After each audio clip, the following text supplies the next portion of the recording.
I never thought my life would shrink to a single number.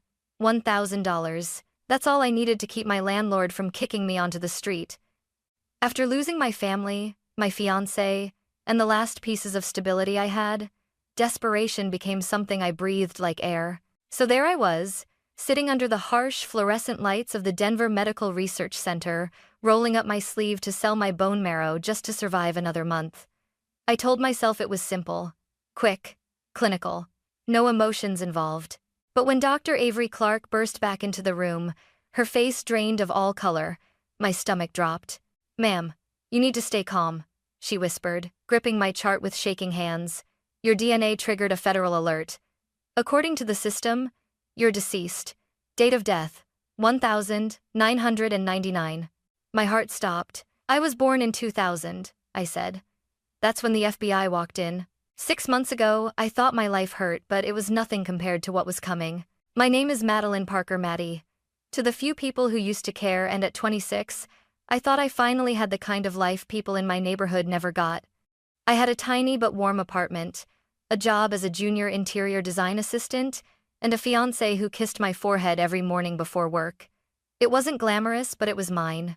Then the universe ripped it away piece by piece. It started with the phone call every daughter fears.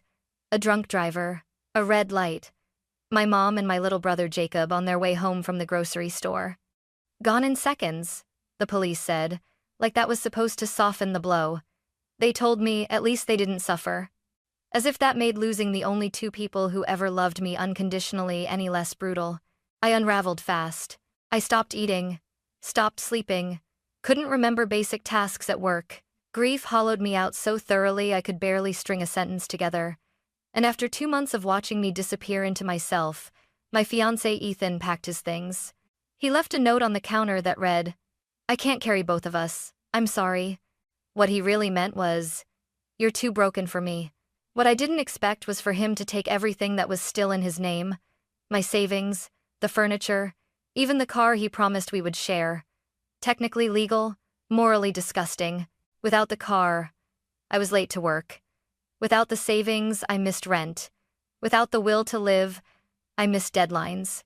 My boss pulled me aside gently, but her words carved into me. "Maddie, we don't want to let you go, but you're not here anymore. Not really." And that was that. Jobless, heartbroken, alone, bills piled up faster than I could ignore them. I sold my jewelry, my mother's dishes, half my clothes, anything with a price tag. I moved into a studio barely bigger than a closet in a part of Denver where the police sirens never slept. Some nights I sat in the dark, staring at the shut-off notice taped to my door, feeling like the universe was watching to see how much more I could take before I broke completely. Then, one freezing morning, while I was walking to buy dollar store ramen, I saw it. A worn-out advertisement on a bus stop bench. Bone marrow donors needed. Immediate $1,000 compensation.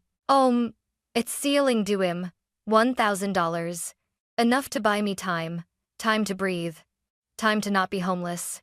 Time to pretend I could rebuild. I stood there for a long minute, staring at the ad while the wind whipped my hair into my face.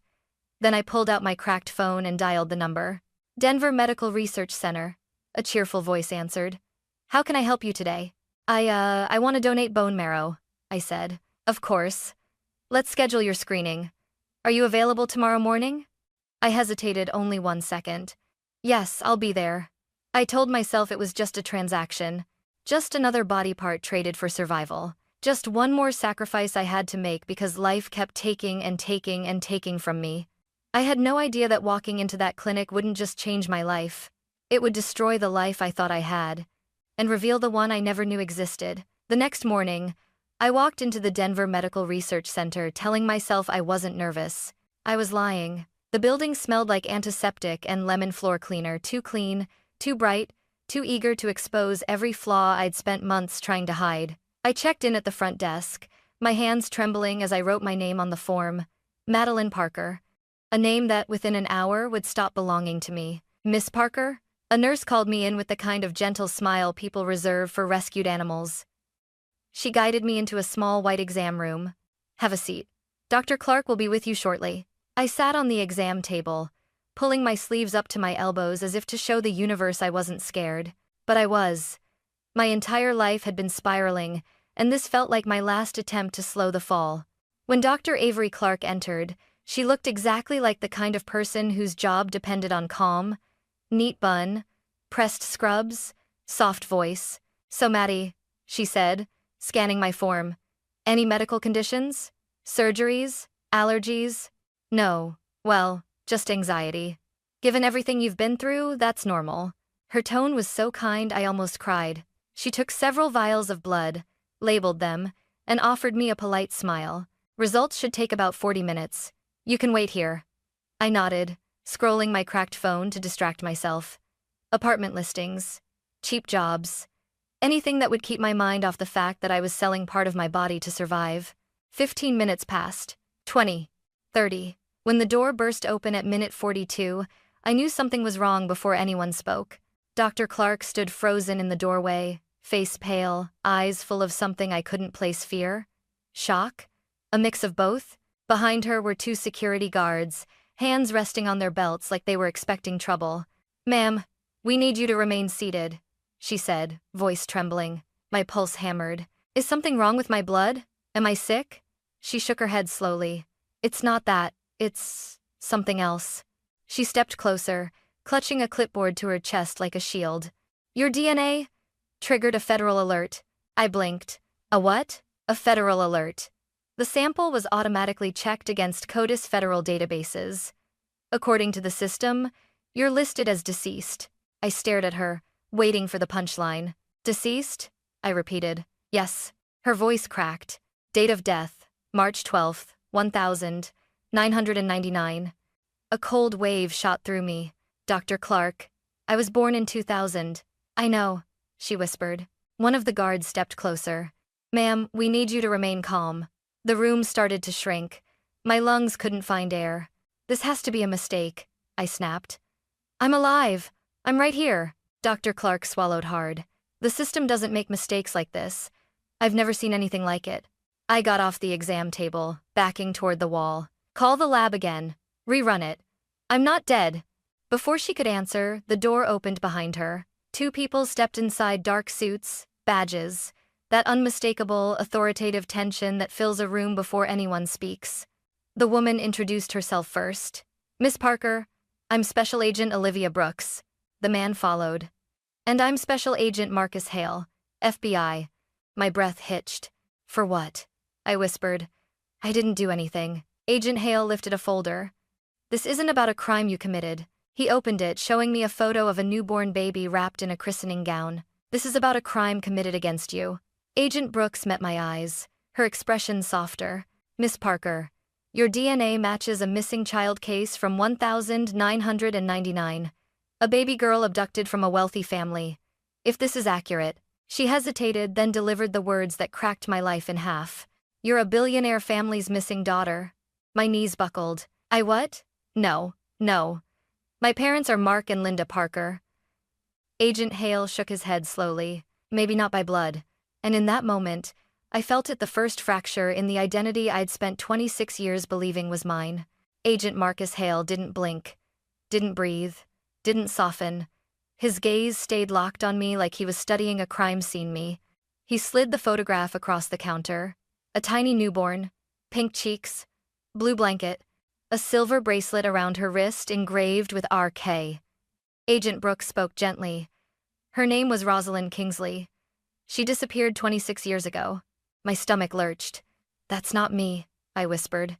"It can't be." But my hands? They shook as I picked up the photo. The baby had my chin, my mouth, my exact eye shape. Agent Brooks tapped the corner of the picture. "Rosalind was taken from a secured nursery at the Kingsley estate, one of the wealthiest families in the country. 0 witnesses, 0 evidence, no ransom. The case went cold." Hale opened a tablet and turned the screen toward me. A DNA analysis glowed bright red across the top. "Match, 99.98%.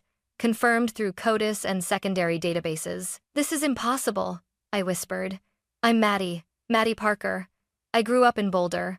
I went to West Ridge Elementary. I wasn't kidnapped. I wasn't—" Agent Hale cut in. "Miss Parker, your entire identity could have been constructed. Birth certificate, social security number, Medical records, they can be fabricated with enough money and motive. His words were daggers. No, I snapped. My parents are good people. They didn't steal a child. Agent Brooks stepped closer, her voice calm but firm. No one is accusing them, yet. But someone did take you. Someone hid you. Someone erased the original you and rewrote a new one. She hesitated. And someone declared you dead. I have not to unmatter. The air went icy. That's the part I don't understand, she continued. According to federal records, Rosalind Kingsley died the same day she disappeared. I died?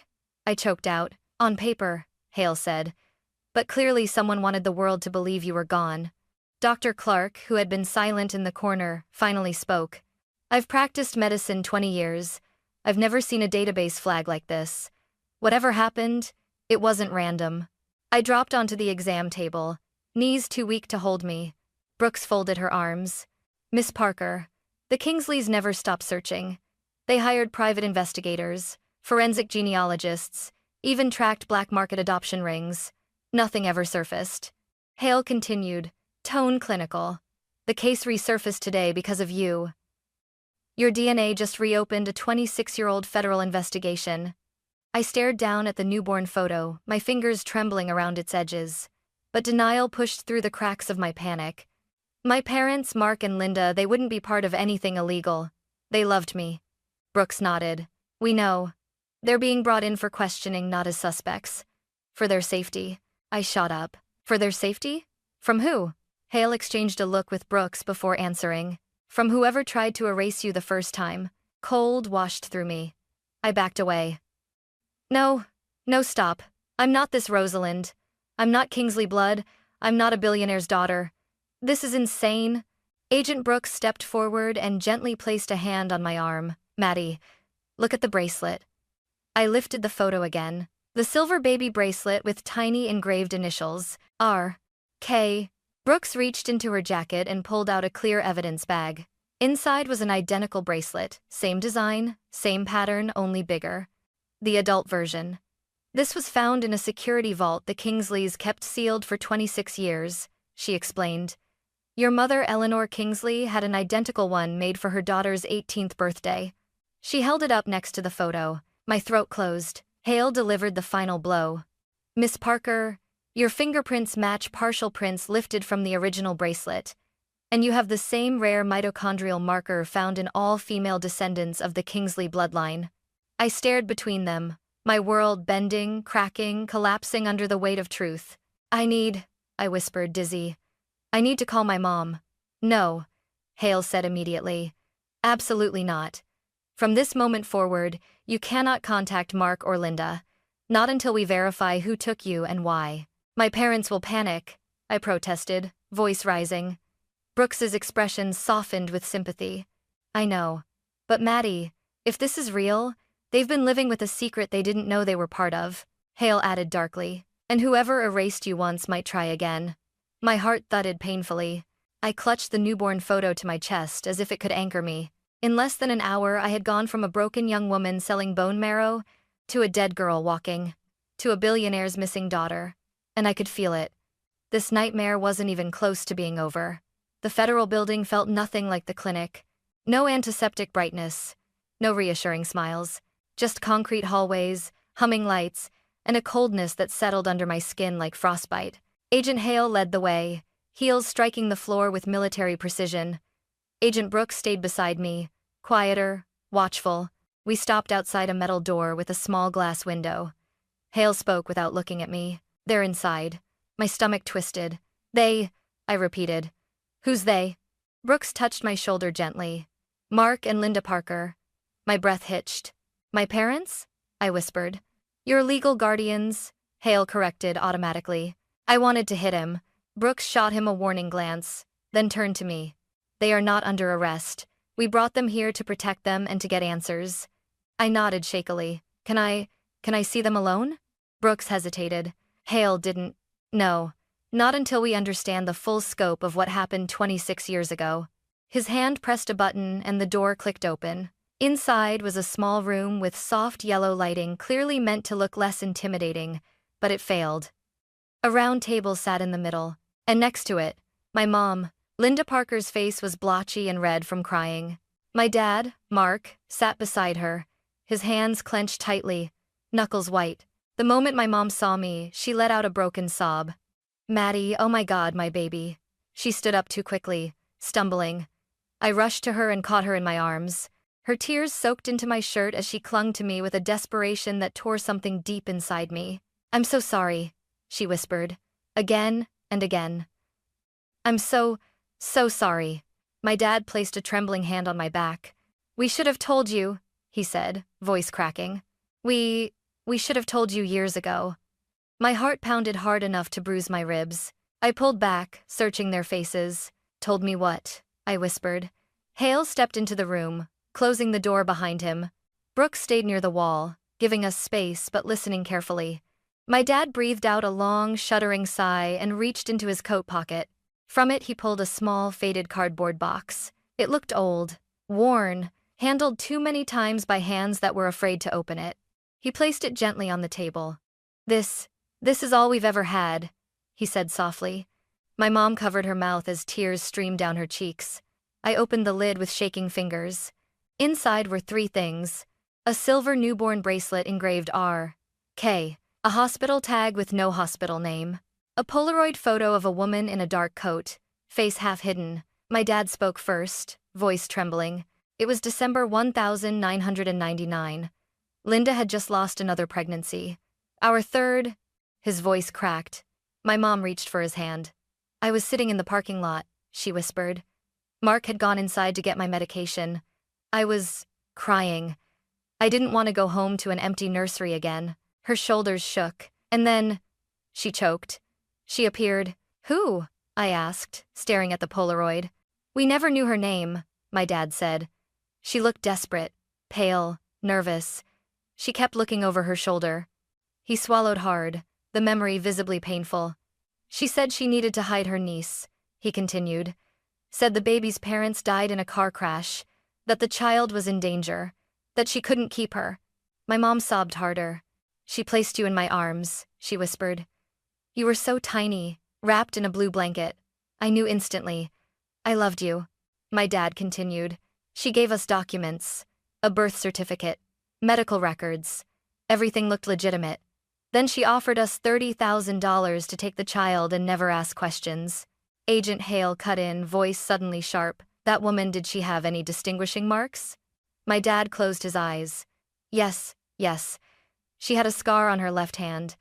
A crescent-shaped scar near the thumb. Like a moon. Agent Brooks sucked in a breath. Hale froze. I didn't understand. What does that mean? I demanded. Brooks stepped forward. Maddie, that describes Margaret Kingsley, your mother's sister. Your biological aunt. My mom gasped. My dad stared at the agents in horror. No, we didn't know. We didn't steal a child. We didn't. I know, Brooks said quickly. We believe you. My throat burned with 1,000 tangled emotions. I turned back to my parents. My real parents. The ones who raised me, held me, comforted me, loved me. You took me, I whispered. Because a stranger told you to. My mom fell to her knees. We thought we were saving you, she cried. We didn't buy you. We didn't steal you. We just. Her voice broke into pieces. We just wanted a child to love. And you were a miracle to us. Our miracle. My heart cracked open. Not in anger. Not in betrayal. In grief. Because I could see the truth in their eyes. They didn't kidnap me. They didn't manipulate me. They didn't hide me out of guilt.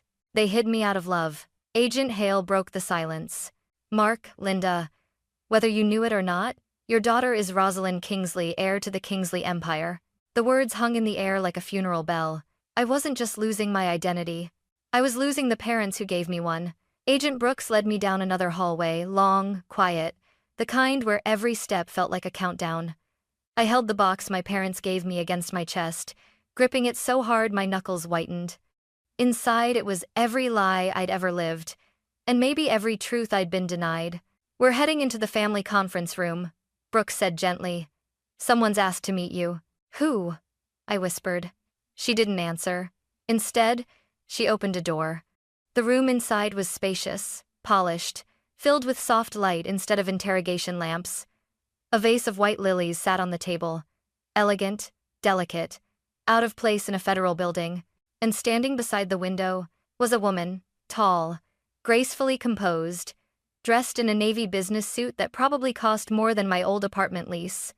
Her dark hair fell in soft waves, but what stunned me were her eyes blue-gray, identical to mine. She froze when she saw me. Then her hand flew to her mouth, trembling. "Oh my God," she whispered. "Rosie?" I flinched. "My name is Maddie," I said automatically, grasping onto the only identity I had left. The woman closed her eyes, as if the name caused her physical pain. "I'm sorry," she breathed. It's been 26 years. Agent Brooks stepped forward. "Maddie, this is Victoria Kingsley. She's your biological older sister." Victoria's voice cracked. "I was 3 when you disappeared. Had a visions. Can I didn't be due." My heartbeat staggered. 3. A toddler. Old enough to form memories. Old enough to lose a sister. Victoria approached slowly, as though she feared I might vanish if she moved too fast. "I used to sneak into your nursery," she whispered. "Mom said I liked to watch you breathe. I'd sit on the floor and sing to you even though I didn't know any real songs." Her voice hitched. "When you were taken, I thought it was my fault. I opened my mouth but no sound came out." She wiped at her eyes, breath shuddering. "That night, I begged Mom to let me sleep in her room. I didn't want to stay in mine because of a thunderstorm. If I'd stayed, maybe I would have heard something. A sound, a door, a stranger. Anything.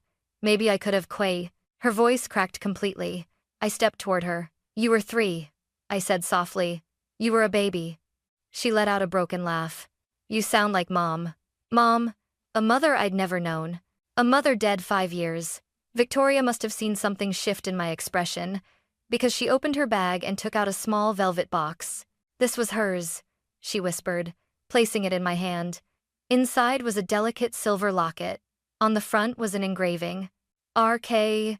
My Rosie." My breath caught. Victoria reached out tentatively. "She wore it every day until she died," she said, tears slipping down her cheeks. "She never gave up hope. Not for a single second." I traced the initials with my thumb. The cool metal burned against my skin. "Your mother, Eleanor, she was the heart of our family," Victoria continued, voice trembling. "When you vanished, she stopped hosting charity galas, stopped painting, stopped laughing. She spent the rest of her life searching for you." I swallowed, throat tight. "What about my father?" I asked. Victoria's face darkened. "He's alive," she said, "and he's desperate to meet you. But before that," her jaw tensed, grief flickering in her eyes, "you need to know the truth about why you were taken." My pulse quickened. Victoria sat down, composing herself. "When you were born, everything was chaotic. My father, Jonathan Kingsley, was CEO of Kingsley Dynamics. At the time, he had business partners involved in overseas financing. One of those partners got entangled in criminal operations, things my father didn't know about. She met my eyes. And when Dad tried to cut ties, they threatened us." A cold shudder ran through me. "They planned to kidnap you," she said, voice shaking. "Use you as leverage. And then, kill you afterward." My stomach twisted. "Why?" I whispered. "To send a message," she said quietly. "To ruin him." My vision blurred. "And me?" I asked. "Who took me first?" Victoria inhaled sharply and held up the Polaroid I'd brought. "This woman," she said, tapping the face. "Her name was Margaret Kingsley. Our aunt. Our mother's younger sister." The name felt like static in my ears. "She found out about the kidnapping plot," Victoria continued. "She didn't trust the police. Didn't trust security. She panicked. She grabbed you, ran, found a couple she thought would protect you, and gave them everything she had." My legs trembled. "Then what happened?" I asked. Victoria's voice broke. "They found her body 2 years later in a motel in Montana. They called it suicide. But we always knew. She died protecting you." Silence swallowed the room. I clutched the locket so tightly the metal left marks in my palm. Victoria stepped closer, tears streaming openly now. "You were loved, Maddie," she whispered. "So deeply. By all of us. By the aunt who died to save you, by the mother who never stopped grieving, by the father who never forgave himself for failing you." Her fingers hovered near mine, trembling. "And now, You're here, alive. After 26 years. She sobbed softly. You came home. I felt something inside me break and bloom all at once. Pain, grief, and the quiet, dangerous hope that maybe, just maybe, my life had never been as empty as I thought. But I also felt something else. Fear. Because if this was all true, then the man behind all of it, the one whose decisions destroyed my life before it even began, was a billionaire. And he was waiting to meet me. Agent Hale knocked once on the large glass door at the end of the hall. Behind it, I could already see the silhouette of a man seated in a high-backed leather chair, broad shoulders, expensive suit, perfect posture, the kind of presence that didn't have to move to dominate the room. My biological father, Jonathan Kingsley, the billionaire whose decisions got my aunt killed, the man who failed to protect an infant me from monsters he'd invited into his own world. Agent Brooks whispered to me, "You don't have to go in if you're not ready." But I was ready, not because I was calm, not because I wasn't terrified, but because I deserved answers. Open it, I said. The door slid quietly. The room was sleek, elegant mahogany table, floor-to-ceiling windows, a skyline of Denver painted gold by the afternoon sun. Jonathan Kingsley turned in his chair. His hair was streaked with silver, his jaw sharp, his eyes, my eyes, blue-gray, cold and old, filled with something I didn't want to name. He stood slowly, as if afraid I'd shatter if he moved too fast. Rosalind, he breathed. That name. I stiffened instantly. Don't call me that. The word Rosalind felt foreign in my mouth, like trying on a coat someone else bought for me. His face crumpled with hurt. I'm sorry. I forget you wouldn't want to be called by the name of a girl who died because of your decisions? I snapped.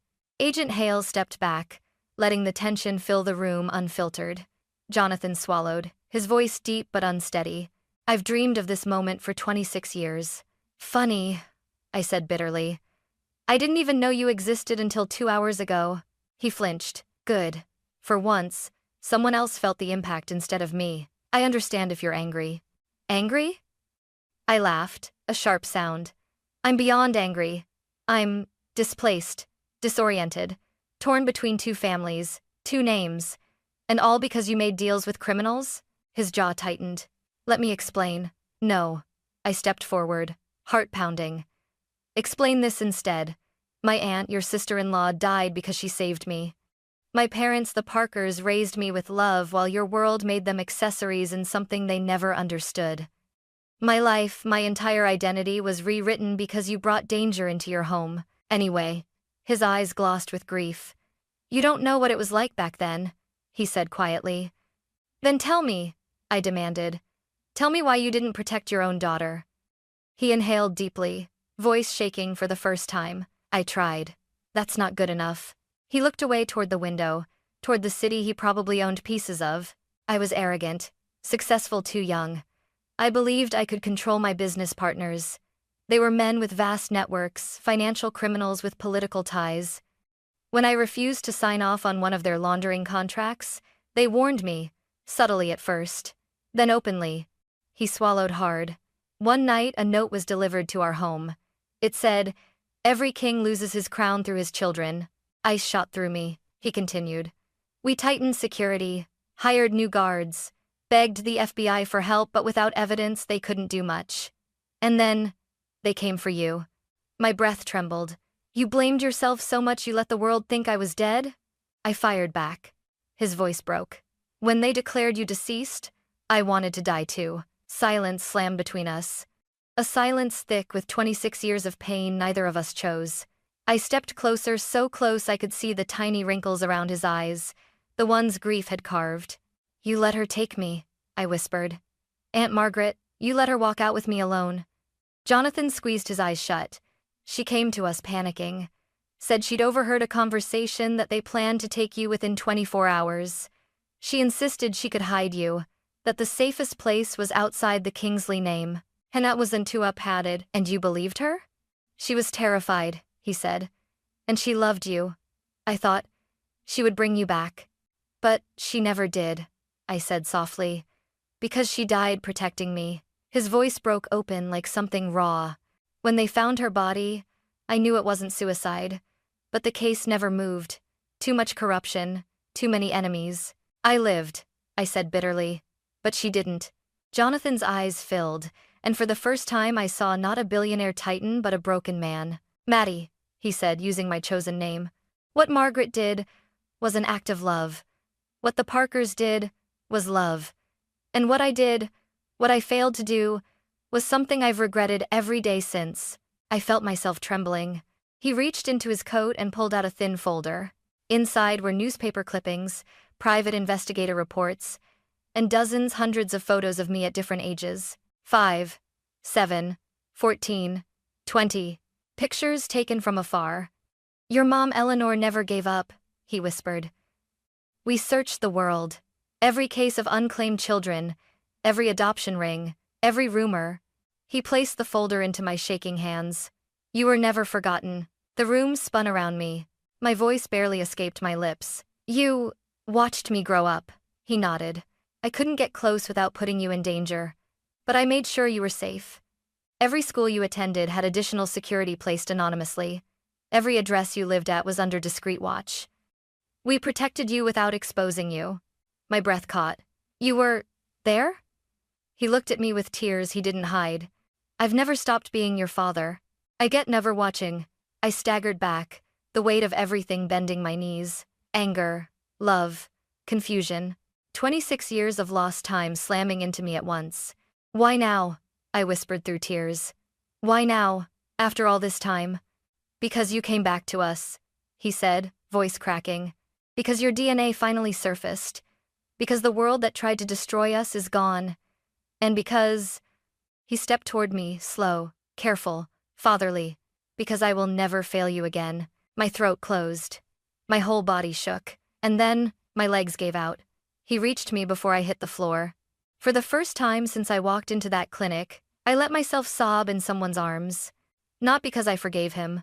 Not because the past didn't matter. But because for the first time, I understood that I had been loved, long before I knew I was lost.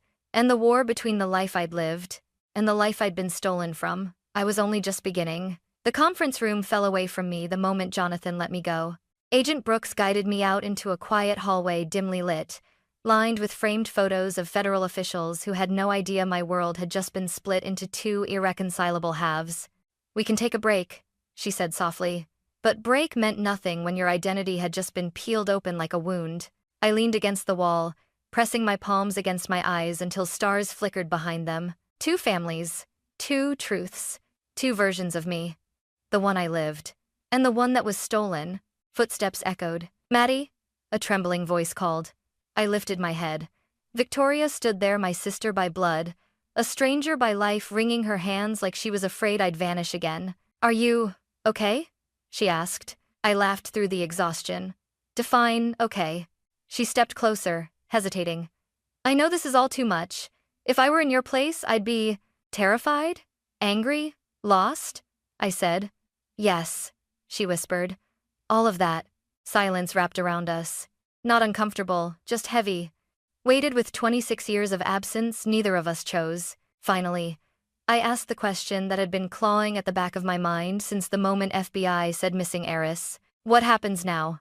Victoria exhaled shakily. Whatever you want. Truly. Dad wants you home. The board wants to meet you. Our lawyers want to... Stop, I said, holding up a hand. I'm not ready for any of that. She nodded, eyes soft. Of course. I don't want to lose you again. Her voice broke, and that did something to me. Something small but real. Like a stitch pulling two torn fabrics closer. Before I could answer, the door behind me opened again. Mark and Linda, my parents, stood there, pale from hours of crying, fear etched deep into their faces. Maddie, Mom whispered. We didn't want to interrupt, but we needed to know if you're okay. Two worlds collided in that hallway. My parents, who held me through nightmares, scraped knees, heartbreak, and my sister, who lost me before she could form memories of my face. My heart cracked open. Come here, I said to the Parkers. My mom threw her arms around me, half sobbing, half laughing in relief. My dad's voice was barely audible. You'll always be our little girl. We'll step back if you want. We'll let you go if this is where you belong. Crack at it. He tried to sound brave, but his voice wavered. I grabbed his hands. No, I said. I'm not choosing between you. They both froze. And Victoria stepped forward slowly, almost trembling. You don't have to choose, Maddie, she whispered. We can share you, if you'll let us. The enormity of that moment of all three of them looking at me with fear, hope, love, crushed me. I wiped my tears and stood straighter. My name is Madeline Parker, I began.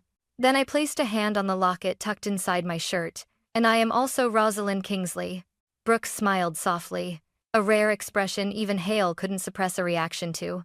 I'm both, I continued. I belong to both families. I was shaped by loss, but I was saved by love. I won't abandon either. My mother sobbed harder. Victoria covered her mouth.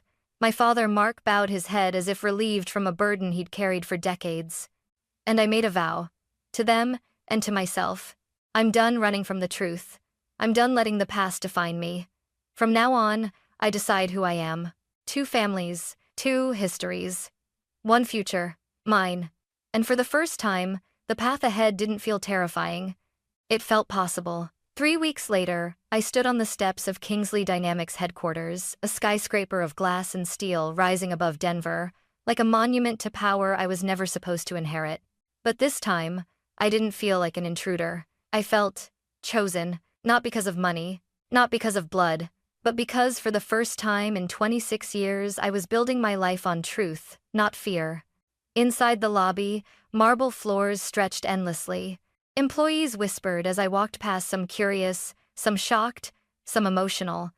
The long-lost heiress story had leaked to the media, though the FBI kept details sealed. Enough rumor spread to make me a ghost resurrected. Victoria waited at the elevator. You ready? She asked, offering a small smile. I took a breath. I think so. She squeezed my hand. Whatever happens, you're not alone. She meant it. Over the last 3 weeks, she'd helped me navigate everything: legal counsel, extended family, the overwhelming tsunami of attention. She was patient when I panicked, gentle when I cried, fierce when someone questioned my place. She became my sister in every way that mattered. But I didn't stay with the Kingsleys full time. Every Friday afternoon, I packed an overnight bag and drove to Boulder. Mark grilled burgers on the porch. Linda hugged me like she feared I'd vanish again.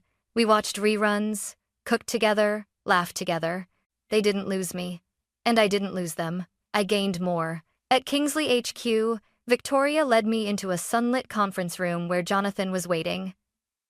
He looked healthier, lighter, like a man who'd finally been handed the piece of his soul he'd mourned for decades. Maddie, he said warmly, thank you for coming. I sat across from him. 3 weeks ago, I could barely look at him without shaking. Now, I could breathe. I'm ready, I said. He nodded, sliding a document folder toward me. We'd like you to join the Kingsley Foundation, he said, as co-director. You'll lead our new program focused on missing children and families rebuilding after trauma. Your insight, your story, can change lives. For a moment, the world stilled. Me, the girl who sold bone marrow to survive. The girl who thought she had nothing left to give. Now being asked to help others like me, I felt tears burn my eyes. I want this, I said. I really want this. Jonathan's voice softened. And Maddie, whatever name you choose, whatever path you take, you are my daughter. I'll spend the rest of my life earning that privilege. For the first time, I believed him. We signed the papers together. Later, I walked into my new office, glass walls, a desk overlooking the city, and placed something important right at the center. My eviction notice, framed, preserved, a reminder of who I was, and who I fought to become. Around lunchtime, my phone buzzed. Denver Medical Research Center. Miss Parker, are you still interested in being a bone marrow donor? I stared at the message, then smiled. I typed back, yes. It saved my life once. Maybe it can save someone else's.